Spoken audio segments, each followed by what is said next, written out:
Christian, both the Arizona Cardinals and the Cincinnati Bengals head into Week 5 of the NFL season winless. After today, one team will get their first victory of the season.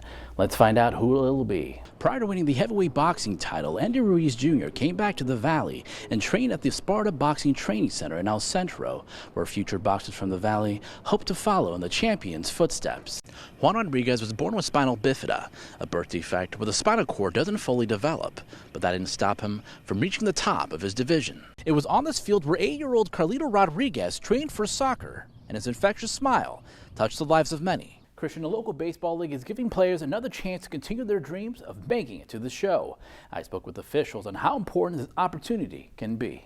The Rise Baseball 12 and under travel ball team defied the odds and were victorious last week, winning one of these.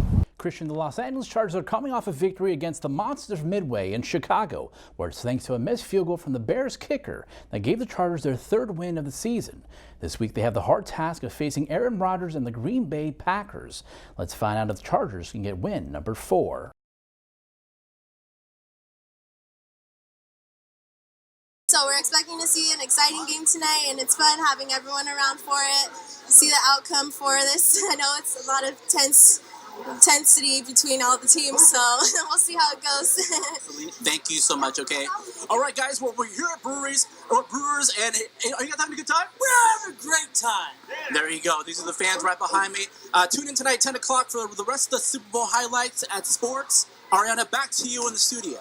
Yeah, you know, the animals and the events and the acts really have a lot to do with it. You know, like we try to do something different every year with the acts to change it up, something new, something fresh. Awesome, James. And last question is, what do you expect for next year? Next year is going to be huge. It's going to be our 75th anniversary. We already got plans in the work, so this next one is going to take more than a year to plan. Thank you so much, James. And Ariana, that's pretty much it from here at the Silver Spur Rodeo, and y'all come back now. Back to you, Ariana, at the studio.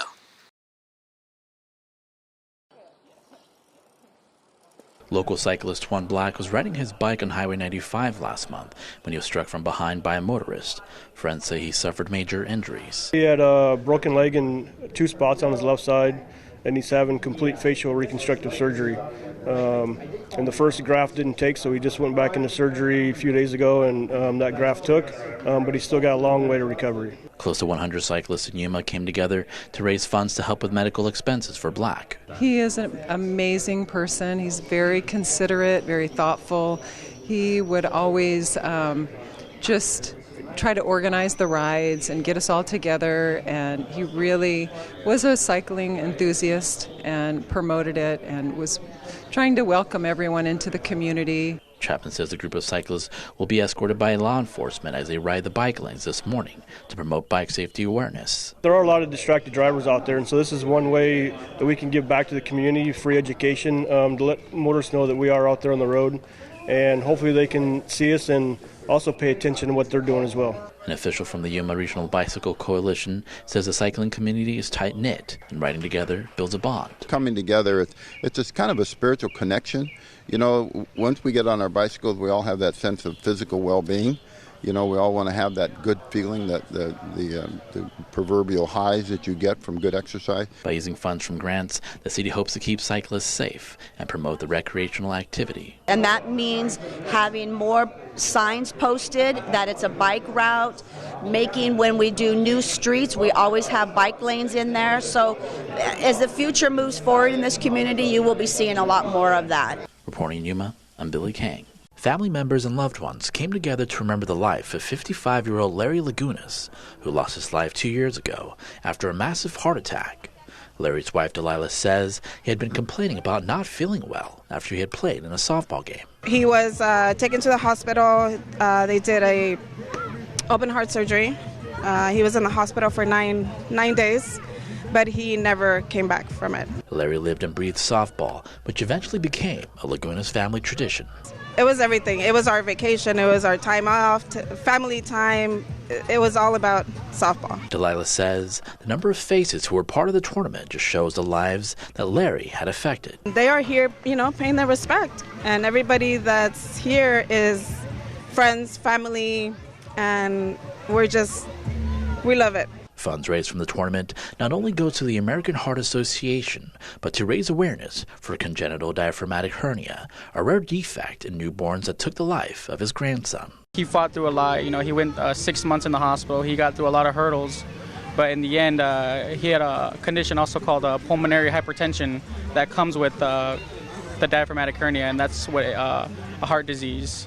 And eventually that's what kind of took him. Stephen's wife, Bernice, says it's with the help of family and friends that they're able to make it through the day. We're each other's support, and they're our support, so that's what keeps us going. The Lagunas family knows that Larry continues to watch over them, even though he's gone. We can see us right now. He'd probably want to come down and play with us right now. You know what I'm saying? It's like he's a good guy, real good guy. He's being misruled badly right now. Reporting in Somerton, Billy Khang.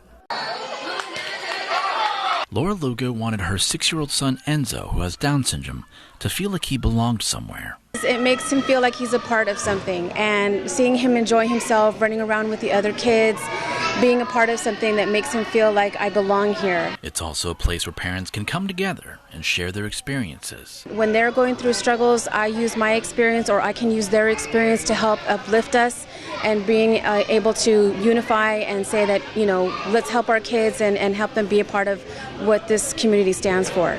The Special Needs Soccer Division of the Calipatria PAL program allows children like Enzo to be themselves while playing the game of soccer. My goal is to make sure that every kid feels like they're a part of this team, that they're part of they're wearing their jersey and they're wearing it proud, and that's important. It wasn't easy at first for the program, who had problems recruiting players. It's very hard for our kids to come out, give time, because a lot of our kids do therapy on the side on top of school and all these other things that they need to get done. But in the end, it's all worth it to see the look on their faces as they play.